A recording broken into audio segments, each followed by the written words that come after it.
Assalamualaikum warahmatullahi wabarakatuh. Selamat pagi anak-anak. Gimana untuk hari ini? Anak-anak tetap sehat semuanya. Pada kesempatan hari ini kita belajar mengenai IPS. Kita sudah memasuki di semester yang kedua. Jadi kita akan mempelajari bab yang ketiga, yaitu ketergantungan antar uang dan pengaruhnya terhadap kesejahteraan masyarakat Indonesia. Nah, jadi untuk bagian yang pertama ini kita akan mempelajari tentang perdagangan internasional. Apakah perdagangan internasional itu? Nah, sekarang coba anak-anak perhatikan gambar di bahan ajar halaman 5. Nah, di sini ada gambar yang menggambarkan yaitu pengiriman mobil buatan Indonesia ke Vietnam melalui pelabuhan. Ya, sudah ya, ini di halaman 5. Nah, apakah anak-anak masih ingat tentang perdagangan antar negara yang sudah anak-anak pelajari tentang di saat kelas 8 dulu? Nah, jadi perdagangan itu tidak hanya dilakukan di dalam suatu negara saja, tetapi ada juga yang dilakukan antar negara. Tidak ada negara yang dapat menghasilkan suatu produk sendiri. Misalnya, Amerika sebagai negara superpower, mereka tidak mampu memenuhi kebutuhan negaranya sendiri. Kenapa?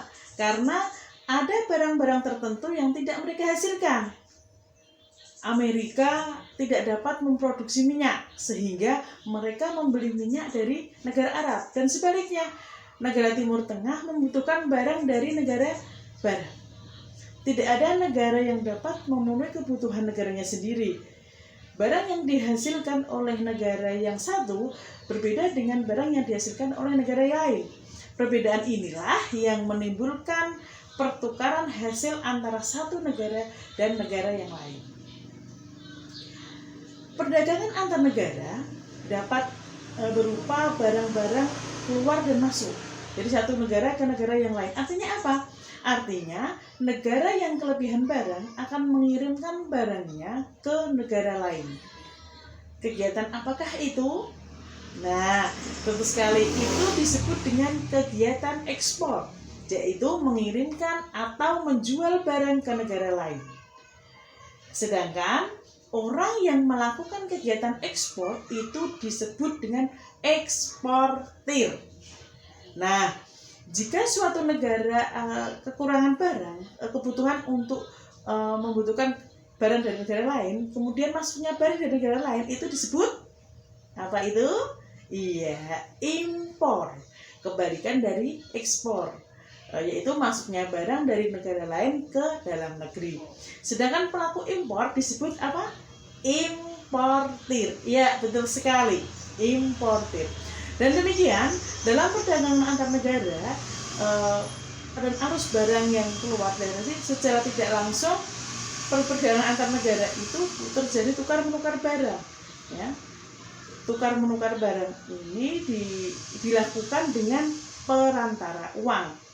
Nah, kira-kira apakah yang bisa menyimpulkan pengertian dari perdagangan tersebut? Ada? Ya. Jadi bisa diartikan perdagangan internasional adalah perdagangan barang dan jasa antar negara yang dapat diwakili penduduk atau badan atau lembaga suatu negara dan penduduk atau badan atau lembaga negara lain berdasarkan kesepakatan atau perjanjian antar negara yang bersangkutan. Setiap negara yang terlibat dalam kegiatan perdagangan internasional mengharapkan keuntungan. Ya, bisa dilihat di bahan ajar ada. Jadi bisa kita simpulkan bahwa perdagangan internasional itu adalah proses pertukaran barang dan jasa, ya, antar dua negara atau lebih dengan tujuan untuk mendapatkan keuntungan atau laba yang sebesar-besarnya. Lantas, bagaimana dengan perdagangan dalam negeri? Apakah perdagangan dalam negeri juga pertukaran barang dan jasa?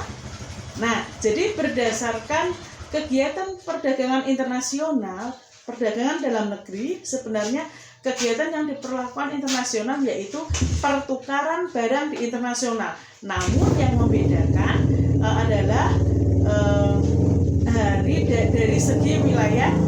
Dan kalau perdagangan dalam negeri itu pertukaran barang dalam atau terjadi dalam satu negeri saja. Sedangkan perdagangan internasional yaitu antara beberapa negara. Ya. Jadi mari kita lihat yang menjadi perbedaan antara perdagangan dalam negeri dan perdagangan internasional atau perdagangan luar negeri. Yang pertama itu adalah kita lihat dari jangkauan wilayahnya. Kalau dalam negeri, ia hanya satu wilayah negara saja, berarti meliputi di dalam negara itu sendiri. Sedangkan perdagangan luar negeri mencakau beberapa negara, ya, yang dilakukan perdagangan dengan negara-negara yang lain. Kemudian kita lihat dari cara pembayarannya. Nah, kalau perdagangan dalam negeri ini menggunakan satu mata uang saja. Ya, kalau di Indonesia kita menggunakan mata uang rupiah. Ya. Sedangkan perdagangan luar negeri itu menggunakan berbagai macam mata uang. Ya. Jadi atau yang disebut dengan valuta asing.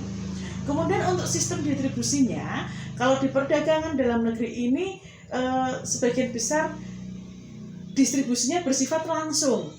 Ya, sedangkan di perdagangan luar negeri sistem distribusinya adalah tidak langsung, jadi melewati beberapa tahap yang namanya bea cukai. Ya, ini. Kemudian peraturan yang berlaku, ya, di dalam perdagangan dalam negeri, ya, menggunakan aturan satu negara saja.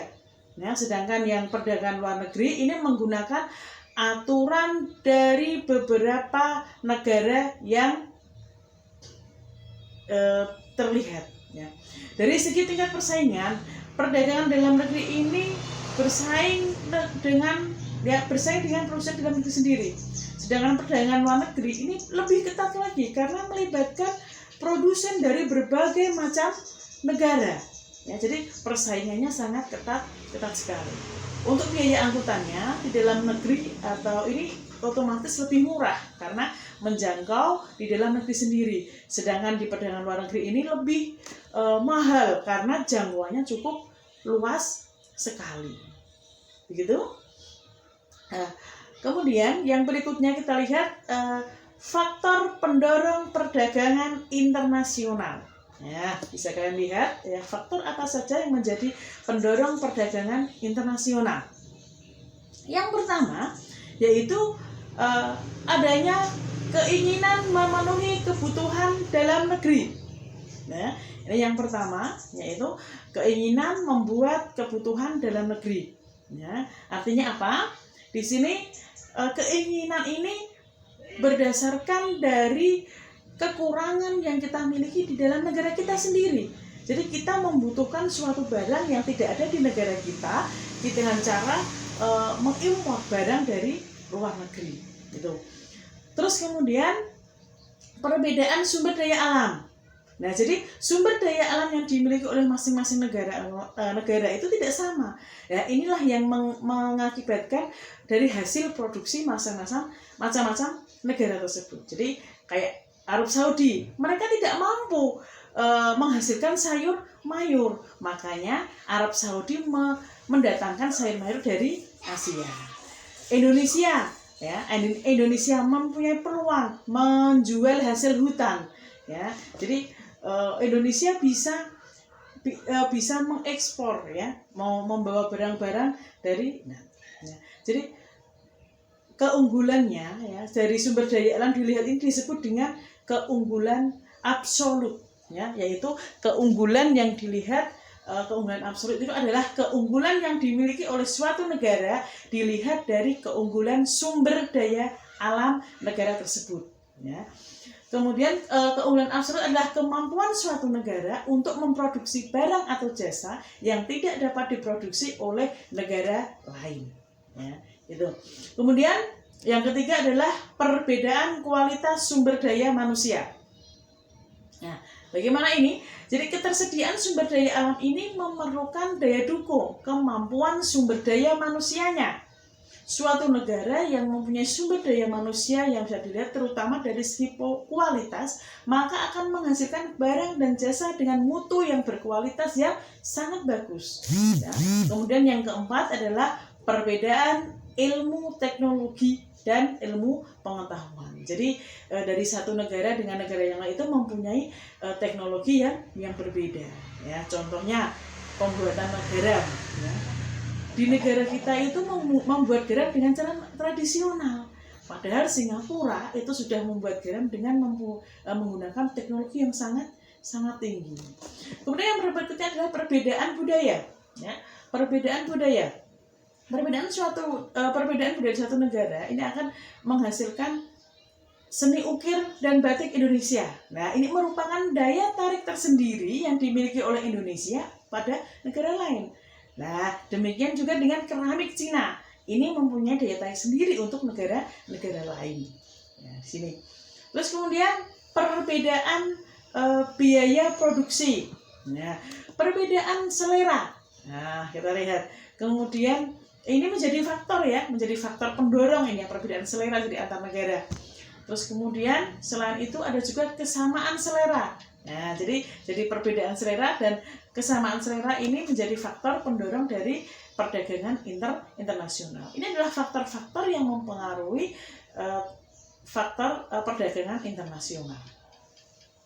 Mari kita lihat selanjutnya apa manfaat dari perdagangan internasional. Ya, ada banyak sekali manfaat dari perdagangan internasional. Yang pertama adalah memenuhi kebutuhan barang atau jasa dalam negeri. Ya, yang kedua yaitu menciptakan spesifikasi produk yang khas yang dihasilkan. Kemudian yang ketiga, meningkatkan hasil produksi dalam negeri.